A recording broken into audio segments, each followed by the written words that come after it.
Kidlat News Updates. Mga balita ngayon, Arnie Teves mananatili pa rin sa kulungan para sa Degamo murder case. Indefinite adjournment request sa kaso ni Duterte tinanggihan ng ICC prosecutors. Nationwide transport strike isasagawa ng grupong Piston sa September 18. Ako po si Cesar Soriano para ihatid ang nangungunang mga balita sa buong kapuluan. Ngayon, mananatili pa rin sa kulungan si dating Negros Oriental Representative Arnie Teves sa kabila ng pagpayag ng Manila Regional Trial Court Branch 12 na makapag-bail ito kaugnay ng hiwalay na kasong murder noong 2019. Sa desisyon ni Presiding Judge Renato Enciso, pinagbigyan ng korte ang motion for bail ni Teves dahil sa kabiguan ng prosekusyon na magpresenta ng strong evidence of guilt na nag-uugnay kay Teves sa pagpatay sa bodyguard ng isang alkalde.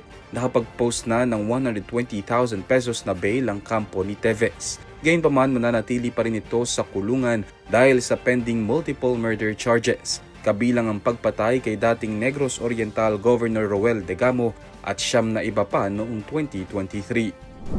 Tinutulan ng prosekusyon ng International Criminal Court o ICC ang panibagong apela ng kampo ni dating Pangulong Rodrigo Duterte na i-adjourn indefinitely ang pagdinig sa kaso laban sa kanya.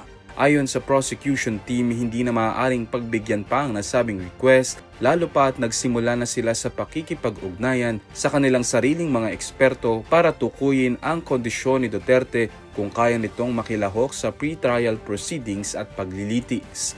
Unang sinabi ng legal counsel ni Duterte na si Attorney Nicholas Kaufman sa ICC Pre-Trial Chamber 1 na nakakaranas ng cognitive deficiency si Duterte at hirap nang makaalala ng ilang pangyayari, lugar at maging ilang mga miyembro ng kanyang pamilya at defense team.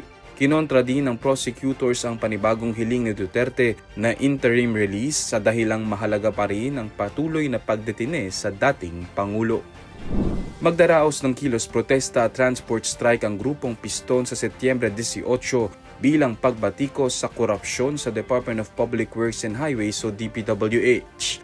Hiling ng grupo ang pananagutan mula sa mga opisyal at kontraktor na nasasangkot sa maanomalya at maling paggamit ng pondo sa flood control projects. Ikinaaray ng mga driver at syuper ang ikinaltas na buwis sa kanila na anilay na pupunta lamang sa palpak na proyekto. Bukod dito ay kakalampagin din ng grupo ang gobyerno dahil sa patuloy na pagtaas ng presyo ng langis. Magsisimula ang nationwide tigil pasada alas 5 ng umaga sa Huwebes. Para sa Kidlat News Channel, ako si Renzel Linon, nag-uulat. ako po si Cesar Soriano kasama nyo sa bawat pagputo ng balita.